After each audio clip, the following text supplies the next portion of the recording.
paciência com os mais velhos, com os jogadores mais cotados, a ponto dele se tornar um avançado centro indiscutível, quer no Benfica, quer na Seleção Nacional.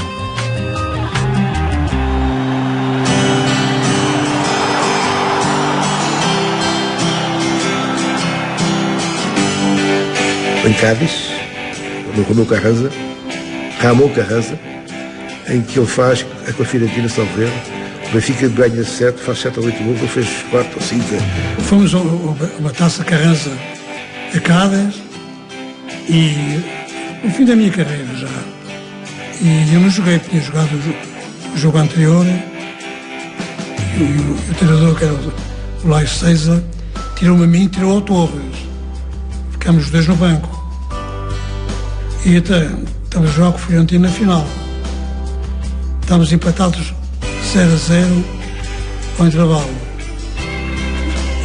Olha, Torres, vais entrar. Ângelo, vais entrar. Eram 0-0, 90 minutos 0-0. Prolongamento de meia hora, sabe quantos gols é que ele marcou? 5 gols de cabeça seguidinhos. Ele foi uma coisa a Europa que esteve presente em termos de jornalismo. Rendeu-se a Torres, foi realmente uma coisa, e viu-se não era para casa, era um jogador realmente não era bonito a jogar, digamos assim, mas era um jogador de uma qualidade fantástica.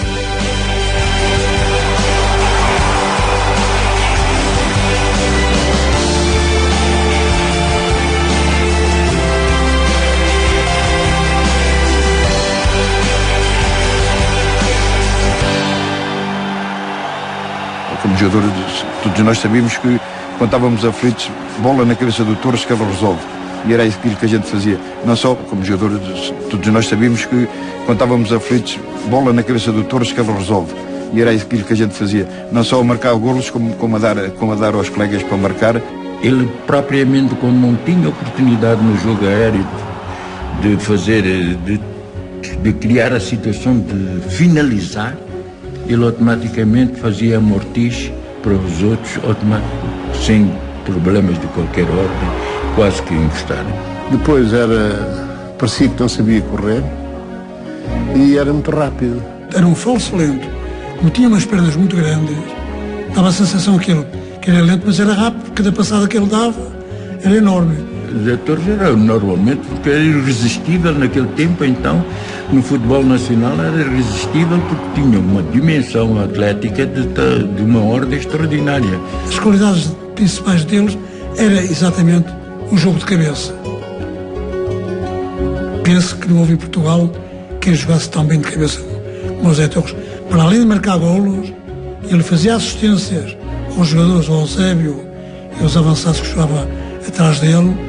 Primo nosso que era só rematar a baliza, porque ele ganhava quase todos os lances na grande área. Ele tinha quase 2 metros de altura, então levava-se bem, tinha essa vantagem, o que é realmente perigoso. O Torres, depressa, se impôs porque era um goleador, naturalmente, e era de uma linearidade e de uma simplicidade muito grande a jogar, portanto as pessoas acabaram por se habituar a isso e era muito simpático. Tinha um sentido de oportunidade, de faro pelo golo, fantástico. Ia fazer uma carreira notável como jogador. Era um jogador que dava muito trabalho a qualquer defesa. E já se pode considerar, pela sua grande estatura, as dificuldades que qualquer defesa tinham para inviabilizar qualquer tentativa de golo, não é?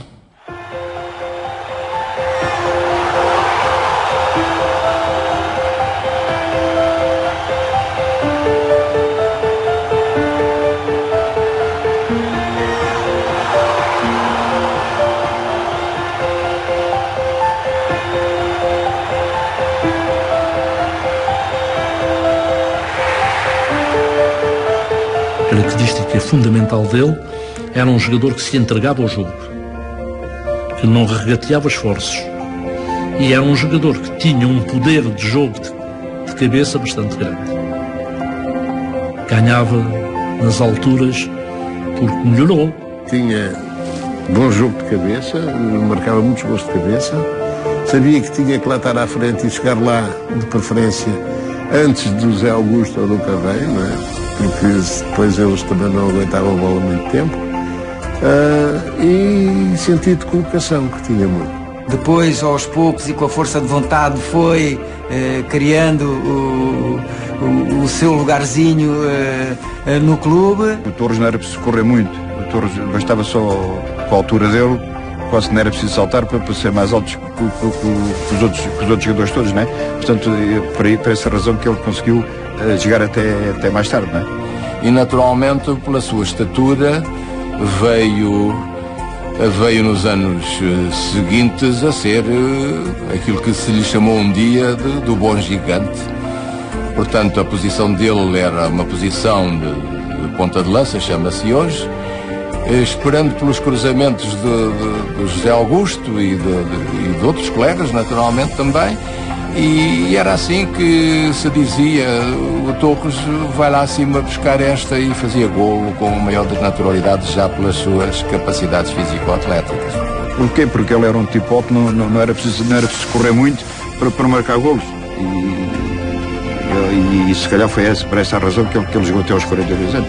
E acabou por ser um dos grandes jogadores do Benfica e da Seleção Nacional.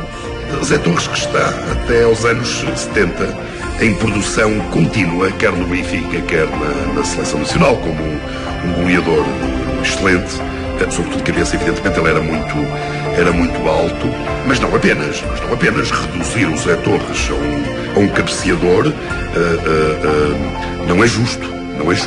E, portanto, foi também, sem dúvida, dos jogadores mais marcantes de toda a história do Benfica.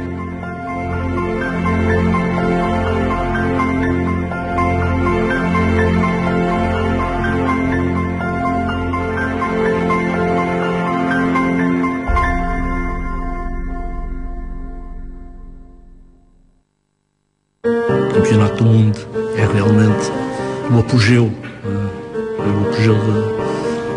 da carreira do Torres.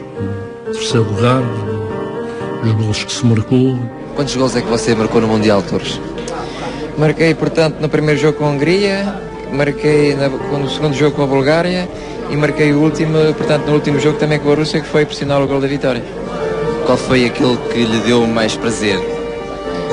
Bem, quer dizer, até pela jogada em si, também pela vitória na parte final da partida e também pelo terceiro lugar, pois acho que foi o jogo com a Rússia, o segundo golo, o golo da vitória. Eu posso até descrever rapidamente como é que foi o golo. O Hilar alongou por alto para mim, que desvia de cabeça para o José Augusto. O José Augusto tabelou de cabeça também para mim e eu, sem deixar aqui no chão com o pé direito, fuzilei positivamente a baliza e, além de ser um golo extraordinário, acabou por ser um golo a um dos guarda-redes mundiais, que na altura ainda era o Yashin. O Torres na seleção, nessa prodigiosa década de 60 e sobretudo na temporada de 65-66, foi um dos jogadores mais importantes, porque além dos gols que marcava, dava muitos gols a marcar também ao Eusébio.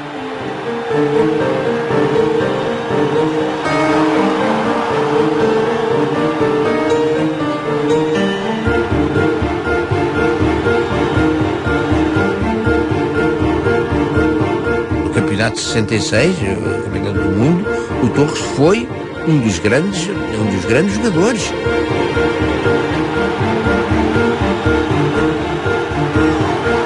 Criou uma imagem em mim, um impacto em mim muito significativo, mas principalmente a fase de grande carinho, de grande impacto que eu guardo com ele. É um período em que eu tive o privilégio de conviver mais de perto com ele, mais vezes, em almoços, encontros, convívios, onde à mesma mesa sentavam pessoas como Simões, como Eusébio, como Aníbal, Augusto e o nosso querido Torres, Zé Torres.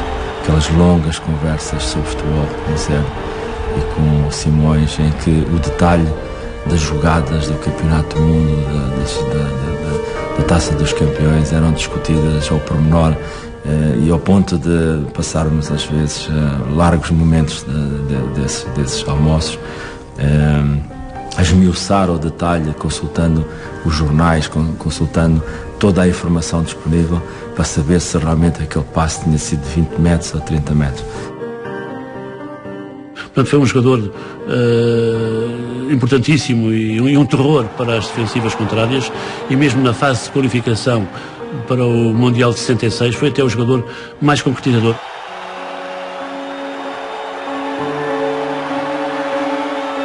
Ele esteve no Mundial, esteve nos campeonatos europeus, portanto, e teve bons treinadores, conforme vocês devem se lembrar, o Bela Gutmann, o Otto Glória e outros. Portanto, alguma coisa assimilou nesses treinadores que ele teve. Após o Europeu de 1984, a direção da Federação entendeu que o sistema vigente, apesar dos resultados positivos, não eram os mais consentâneos com uma federação, e ainda em França, eu e o Dr. Silva Rezende conversámos largamente sobre o futuro selecionador nacional, e veio à baila, digamos assim, o nome do José Torres. Porquê? Porque o José Torres estava a fazer uma carreira como um treinador bastante boa, na altura estava até no Varzim, e a partir daí, quando regressámos a Lisboa, começaram a haver os primeiros contactos, e o José Torres tornou-se o selecionador nacional. E inesperadamente foi para a seleção nacional.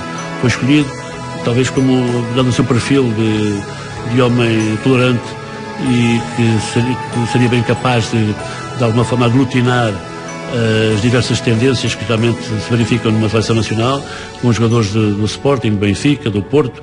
Era preciso um treinador com características muito especiais do ponto de vista humano, e nesse aspecto o Torres reunia-as sem dúvida. O José Torres, quando passou a ser selecionador nacional, colocava-se muito a questão sobre aquilo que era o seu conhecimento científico. Mas o José Torres tinha percebido que era absolutamente importante e talvez até fundamental ele ter tido durante a sua vida no Benfica grandes treinadores. É a vantagem de jogadores que estão em grandes clubes de futebol, aquela de poderem, se são bons observadores, aprenderem com os treinadores que passam pelo Benfica. O José Torres aprendeu muito com os vários treinadores que passaram realmente pelo Benfica, e teve a possibilidade depois de ser treinador de futebol e chegar realmente ao ponto de ser selecionador nacional. Naquela época, o Torres era o Torres, era uma figura, ex-campeão europeu, um homem com muita experiência, com muitos anos de Benfica, com o conhecimento das outras equipas no futebol português. Era um fulano com uma capacidade de relacionamento excelente, e não tinha sido um mau treinador e percebia de futebol. Era um treinador amigo dos jogadores e tentava transmitir aquilo que ao fim e ao cabo um treinador faz, que é que os jogadores estejam no seu nível para conseguir os seus objetivos, que é ganhar os jogos e poder ir o mais longe possível. O contacto dele foi sempre fácil com os jogadores, porque ele foi jogador, tinha o cheiro do balneário, sabia como informar, como dialogar.